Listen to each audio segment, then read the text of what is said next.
Welcome to the Trad Dads podcast, where we examine cultural and political issues through the lens of traditional thought. All right, so today I want to cover the concept of price gouging. Now, this came to me from a listener, so if you want to make a request for a topic, for me to cover a topic, you can leave a message for me on the Anchor app, or you can hit me up on Twitter at TradDads or on the Facebook page. Any of those should work. So this is an interesting topic because of the CCP virus, the coronavirus from China.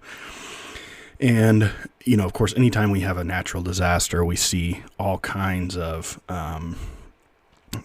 issues with basic necessity type resources because people don't prepare.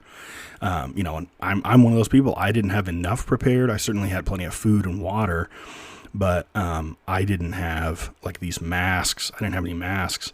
I probably didn't have enough food. I didn't have any of that stuff that, just lasts forever. Like you put it in your attic and you leave it alone for 20 years or whatever. So I was certainly underprepared. But we didn't go out and, buy a whole bunch of stuff. I mean, this is a different scenario slightly than a hurricane or a tornado or something like that, where, the supply chain is just completely cut off. Here in this case, the supply chain isn't cut off. It's just, you're just not allowed to go out very much. And so, it's a unique scenario in some senses, but, there certainly has been a massive run for, the basic necessities in general. And so I had a listener suggest that I cover this topic because there's a lot of economics wrapped up in the whole thing. And I've had several conversations with other friends that are sort of economic savvy on this type of thing and trying to weave in some of the complexities. So the first thing I want to do, I'm going to start off and I'm just going to kind of give an overview of the sort of standard theory. And then I want to talk about the complexity and the moral issues and then I want to talk about sort of alternative theory and maybe some different things that businesses might do and some different things that, that I think are relevant on the policy front too. So the standard theory basically treats these types of scenarios like price ceilings. So in standard theory, a price ceiling, and I mean, you can Google this and find, a 5-minute video on what a price ceiling is if you're not sure what that is. But essentially what it is just if you think of like a standard supply and demand graph and you force the price to be below the equilibrium point. And so then you think about what the sort of consequences of that would be, right? Well, you would have a way too much quantity demanded and not near enough quantity supplied, right? So you'd end up with a shortage. And so, in general, this supposedly is this is supposedly a bad idea from a purely economic standpoint, right? And the reason for that is because you get the shortage, right? The shortage itself is the negative consequence. It's one of these things where, is this scenario relevant to that? And I'll talk about that later. But the question is a pandemic or a tornado or a hurricane or whatever, is that the same thing as this, as just like a standard ceiling on the price? And maybe not, but the point is that this is a bad idea the standard theory says that it's a bad idea to put this ceiling in place because that's when you get shortages. If you just let the price rise when the supply curve shifted or when the demand curve shifted, right? So if we're talking about like a hurricane or a tornado or something, we're talking about the supply curve shifting to the left or shifting up, right? And so then what you get is a much lower quantity and a much higher price. In this case, actually I think it's a little different because you're looking at possibly a move of the supply curve, but you're definitely seeing a move of the demand curve the other direction. And that's also causing, again, a shortage and or a potential shortage and a higher price. So then so that's the standard thing, right? And the standard thing says let the price rise because that's how you get more resources brought in, right? So if there's a hurricane on, I don't know, the Texas coast, right? And the price of a bunch of different things goes up.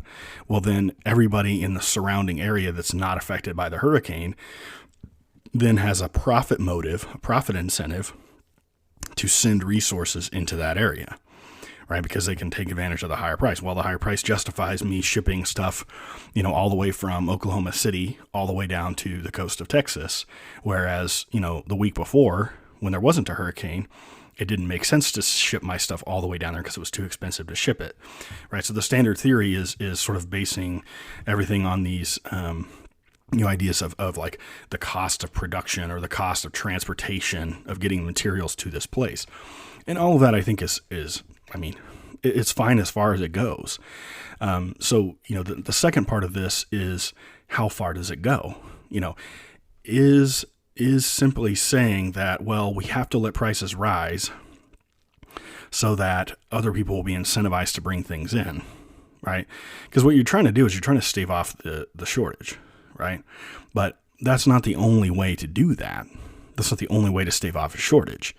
So, so the complexity of this, I think, so we can't just listen to economists, right? And as an economist, I can't just sit here and think only about sort of standard 101 theory. And I'm going to have a couple resources on this. I'm going to put a couple of links in the description of the podcast, because I think there was a really good post by a guy that I follow on Twitter who kind of tackled this issue, and some of the stuff is a little left wing. I mean, I think James Quack, he cites James Quack, and I'm not a fan of James Quack exactly, but but there is some good stuff in this post.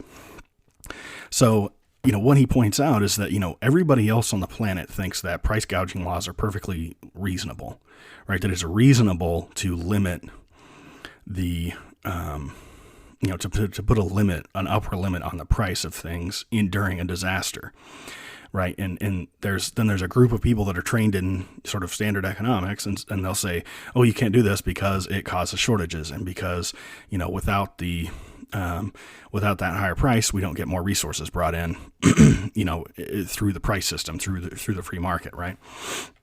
So, so then the question is, okay, well, so is everybody who's not, trained in standard theory, is everybody, are all those people wrong? Well, no. We're all thinking about a moral dimension here, right? We're all thinking about the fact that, well, people just need to help, right? You just need to help your fellow Texans or your fellow Americans, right? You just need to help them out and send them stuff, even if they're not going to, completely cover the cost of transportation, right? It's a moral duty to help each other. And you also don't want the poorest people on that Texas coast during that hurricane or, during the CCP virus, lockdown thing that we have now. You don't want the poorest people to starve or to be without, water or shelter or whatever, because the price is so high, and it's one of these things that I think this is kind of like it's kind of a moral deficiency of standard economic theory all the time in a lot of applications with this kind of stuff is it always assumes equilibrium. And the funny thing about that is it's like, or excuse me, it always assumes the long run. That's what it assumes. It always assumes the long run. And it's like, well, okay, yeah, the long run matters, but the short run matters too, right? I mean, the short run, we could be talking about decades, right? Of actual lived time before we reach a sort of long run equilibrium kind of thing. And so it's the short run matters because things actually happen in the short run. Right. So, if we put these anti-price gouging laws in place, we're going to have a shortage no matter what. Right. It's not like if you let the price rise, there's all of a sudden not a shortage. There's going to be a shortage either way. So, I think all of that goes into the sort of moral dimension of this, is that we can't just look at the theory on price gouging, or on price ceilings. For one, because those incentives aren't the only thing that matter, right? Moral obligations matter too. And also because it sort of ignores the short run, right? I mean, there's going to be a shortage regardless in the short run, no matter what your policy is. So you might as well keep the poorest people alive, right? And again, this is very consistent with Catholic social teaching, right? Sort of preferential option for the poor, and stuff like this, right? This stuff is involved and certainly matters in a discussion about these kinds of things. So then I want to present this blog post by Garth Hutel. He linked to a study that was really interesting and I didn't read the whole thing. I just read the abstract, and that's what you'll be able to see too, unless you have access to these expensive journal thingies. But it was kind of interesting, like an alternative theory of this whole price gouging thing. So, what the standard theory assumes is that a price ceiling, right, just a standard, put in place price limit, is the same thing as a price gouging law during a pandemic or a hurricane or whatever. And what they suggest is that it's actually not. Is that when you have a dynamic process going on, so again, not just looking at this as like very bare bones standard 101 theory. When you have a dynamic process going on and people know that you're going to implement price gouging, then what you can do is, or what people do is they'll foresee that there are going to be shortages that last a long time. And so what they do is they rationally prepare for that by increasing their purchases, and they call it consumption in here. So don't let the economics jargon, set off alarm bells in your moral theory side of things. But what people end up doing is they front load their consumption and they save stuff back, right? So if they know there's going to be a big shortage of, beans and flour and stuff like that, or, whatever, maybe they need some of these MRE type food, well, they will rationally buy that stuff up front and prepare. And so, even with the price gouging in place, with those laws in place, the shortages may not be as bad as you think, because people, it's a dynamic situation. People are able to prepare. They see it coming. They see that policy coming. So I think that's an interesting perspective. And the last component here is, I think, is a rationing perspective, right? And so the standard economic theory proponents will say, well, we can't let the government ration things because that's, socialism or whatever. But to me, we're always rationing. Are we using prices to ration, or are we rationing with some other means, right? Is there some kind of sort of human judgment going directly into the rationing rather than sort of human judgment going indirectly into it? And what I think is so interesting is that, in a disaster, it's perfectly fine for someone in a position of authority, and again, legitimate authority, right? The state is legitimate authority. You read your Bibles, right? To put in place something like some kind of rationing, right? So that's perfectly fine. But even if you're not saying that that's okay from a government perspective, I mean, private businesses do this all the time. They put limits on how much you can buy, and especially during this, type of serious issue, when they have shortages in their supply chain. I mean, just for PR reasons, they won't raise their prices. Sometimes. And what they do is they just limit how much people can buy so that they make sure they have enough on the shelf and they don't have to raise the price. And this strikes me as a perfectly reasonable, community-centered, moral thing for businesses to do. And so, businesses should be encouraged to do their own rationing, even if the government isn't going to put in place some kind of anti-price gouging thing. They should just leave their prices low and ration. That's perfectly legitimate. There's nothing wrong with that. And really, I don't think there's much that the free market types can really say against that, because it's just a voluntary thing that the business is doing. Now, obviously, you can get into problems, for those of us with, sort of larger than average families. Buying enough gets to become a challenge, right? And in a specific instance where, you don't want to go out too much, you don't want to go to the store too much, it presents a challenge. I only have 3 kids, but I mean, we have a bigger than average family, certainly. Seems like most people in the country have 2 dogs, or a dog and a cat or something, and that's their children, supposedly.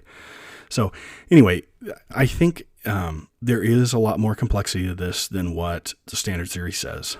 There's good reasons to think that the standard theory is missing a lot of important information, and the constant refrain of socialism when it comes to this price gouging stuff is just silly. So that's all I have, and I'm going to, like I said, put a couple of links in the show notes, and hopefully you are staying safe at home. Thanks for listening to the Trad Dads podcast. If you enjoyed our show, please subscribe on your favorite podcast app and consider giving us a 5-star rating on iTunes. It really helps us out.